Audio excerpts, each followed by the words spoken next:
Hi guys, so I wanted to welcome you to another video. I am very excited for this one because we are making a vintage style cake and it's for Valentine's Day. It's going to be a carrot cake. We're going to top it with a nice buttercream, and then I am going to show you how I do the vintage style piping on this cake. We're doing an unboxing from Fat Daddy-O's. They are my favorite bakeware company. I've been using their pans for years. I'm excited that I finally have the time to open up this box. I figure I would do it on video. I just wanted to show you, these are some of their pans that I use all the time. They are really great pans. They bake my cakes very evenly and nicely. Ooh, cute. Got some silicone molds. So we have the 6" by 3" heart-shaped pan. We have the 8" heart pan. We have the 10" here. This is amazing. I'm probably not going to use this one today, but I am super excited to be able to use this pan. So I think today I am going to use the 6" heart pan, and this will make a cute little vintage cake. So I've got my apron on already. We're wearing the pink because, you know, Valentine's Day is coming up. And fun fact about this apron, my little sister got it for me, geez, I think like 4 or 5 years ago for Christmas, and I wear it so much. The amount of times I've had to wash this over the years is crazy because that's how much I wear it. I love it so much. I love the neutral patterns and it's super cute. So yeah, I like aprons a lot. Glasses are going back on and I am about to start baking.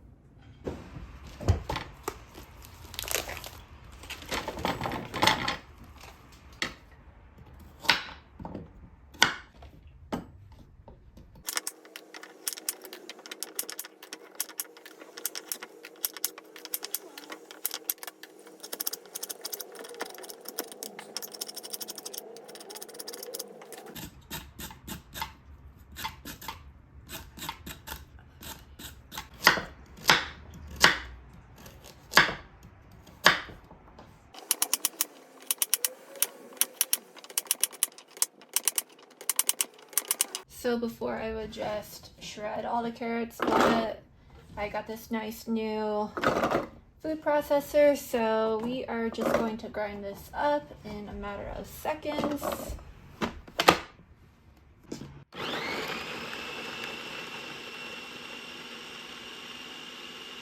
So I made about 3 cups worth of shredded carrot, and I'm just going to set this aside until we're ready to use it in our cake batter. So I am using the gluten-free flour by King Arthur. So we're going to start with adding 2 cups of this to our bowl.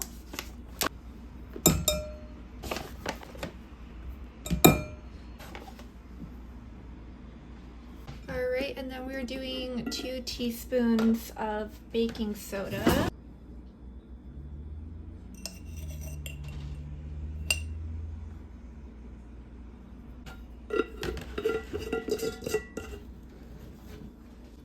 I'm going to add 2 teaspoons of cinnamon.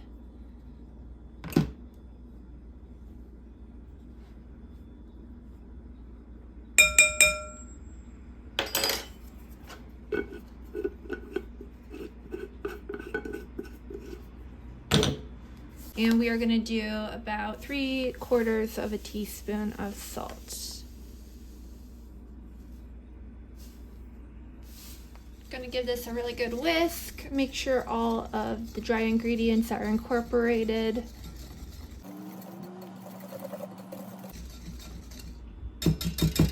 And then we are going to get started on our wet ingredients.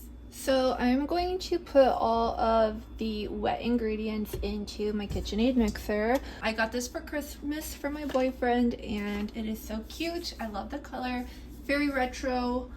And I am just going to start by adding 1 cup of white sugar. And then I am adding a cup of this brown sugar. I like to pack it a little bit.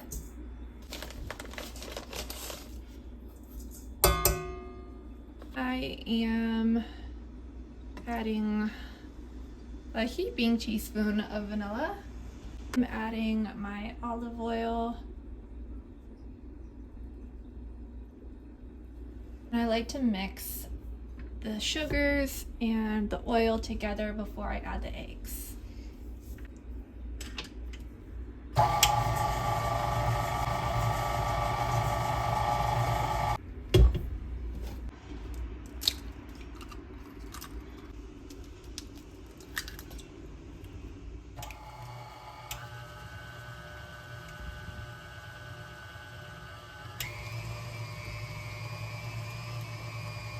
So that is mixed up enough. And now I'm going to add my dry ingredients to the bowl. And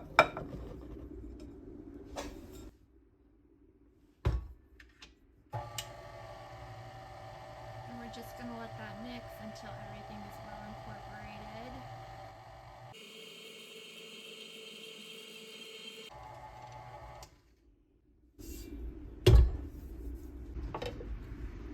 Then we are adding the carrot to the mixture.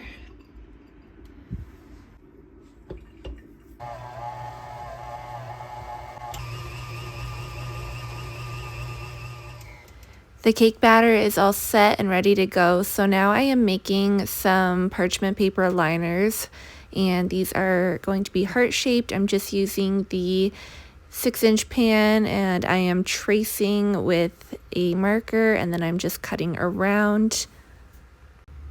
I always use parchment paper in the bottom of my cake pans, and I highly recommend doing this as the cakes release very easily from the pans once they're baked.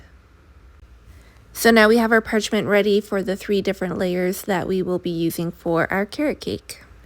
Okay, so now I am adding olive oil to the bottom of the cake pan, and I'm just using a paper towel to rub the oil all around the pan, getting into the creases and just making sure that it is evenly coated on all of the sides. And on top of the olive oil, we then place the parchment paper, and we just make sure that stays flat along the bottom. I added the batter to a pan, and it's about 1 inch high, and I baked it at 325 degrees Fahrenheit for about 45 minutes. This carrot cake baked perfectly. Since it's a high moisture cake, it doesn't rise too much in the center, so it does look like this, and that's totally normal. I am just removing the cake now, and I am putting it onto a cooling rack, and you can see that it removed from the pan so easily. I'm just peeling off the parchment paper now, and look at that super moist, beautiful cake. So now I'm working on some props for my cake, and I am just doing some bunny ear bows with some ribbon, and then I am going to be cutting these ribbons at the bottom so that they have a nice uniform look. I always like to take photos of my cakes when they're done, so to make the background really pretty, I am adding some of these bows to some candlesticks, and it's going to be a really pretty aesthetic. And then I'm cutting some shish kebab sticks. I'm going to use these and glue them to the ribbons that I created, and these will be the ones that will be used on the cake. And same thing here, just adding a little dot of hot glue, and then I am adding the wooden stick to the ribbon. And when it is all dry, it will look something just like this. This was the end of my work for the day, and I had to show you this beautiful sunset. It was so fiery red and pink and orange, and I think it was perfect for a Valentine's Day video. I just love a good winter sunset. This is the next evening, and I am making some fresh buttercream. We are getting started on stacking our cake. I'm adding some buttercream to this cake drum, and this serves as a glue for the cake.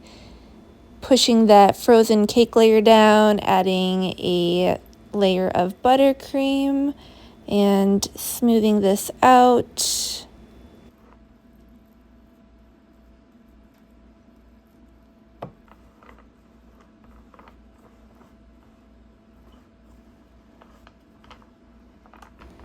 Once it's smooth, I'm adding the second cake layer, and then I'm adding more buttercream on top of that, and just repeating the process.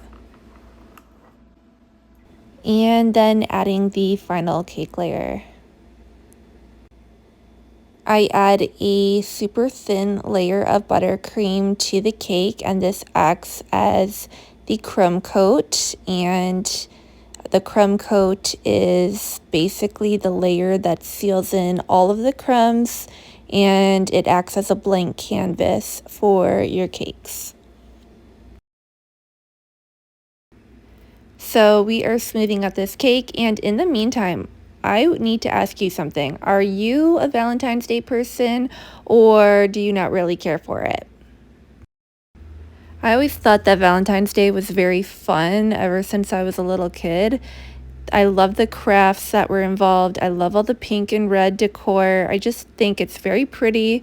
I mean, you get chocolate and candy, and what's not to love about that? So here I added a light pink icing to the cake. That's my final coat. And then I am writing "Be Mine" in a red color. And I'm using a piping tip that is good for making seashell-like piping strokes, and I am adding a border around the top of the cake. These vintage heart cakes have been very popular over the last couple of years, but I really wanted to mention that, you know, back in the day when everybody was doing their cakes for their weddings and other special occasions in this style, it was so much work for the cake decorator, and I think that it's really good to bring this skill back. There's been a lot of work with fondant over the years, and then just doing very modern looking cakes, which I love as well, but I really love the intricate designs that the vintage cakes bring. This type of cake design is really good at challenging cake decorators to just hone in on their symmetry design skills, and also in their buttercream producing skills, because you need a lot of buttercream for this style of cake. It's a very fun cake to make. I do feel that these cakes are very forgiving. I did kind of mess up the sides. I didn't like the design that I did at first, so I scraped it all off and I decided to start over. But yeah, these cakes are so forgiving that you can easily cover up the part that was messed up with just a very pretty border. As you can see, I'm adding a second border to the top of the cake, and I think that with a vintage design, the more borders that you have, the better.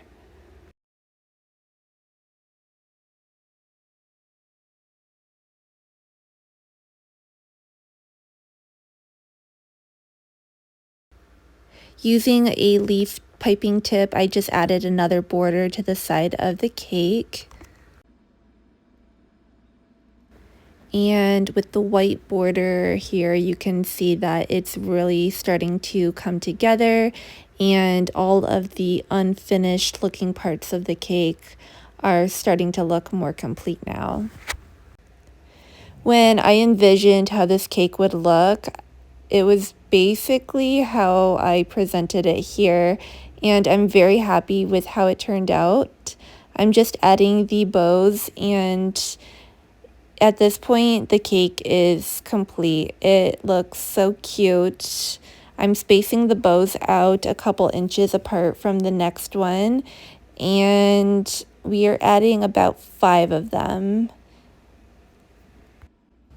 If you've been watching this far, thank you so much for being here. Thank you for supporting my channel. And if you're new here, please subscribe to my channel. I'd love to have you tag along for my cake decorating videos. And if you have any recommendations, please leave them in the comments below, and I will read them and take them into consideration. And this is the cake all completed. I absolutely adore how it turned out. It is so cute and pretty and feminine, and this is the little setup that I did on my table at home. I really hope you enjoyed seeing how I created this vintage cake. If you want to see more of my work, I have it on Instagram at @thejamturnover. Special thank you to Fat Daddy-O's by providing me the pans to make this amazing cake, and I will see you all in the next video. Thank you so much for watching, and happy Valentine's Day!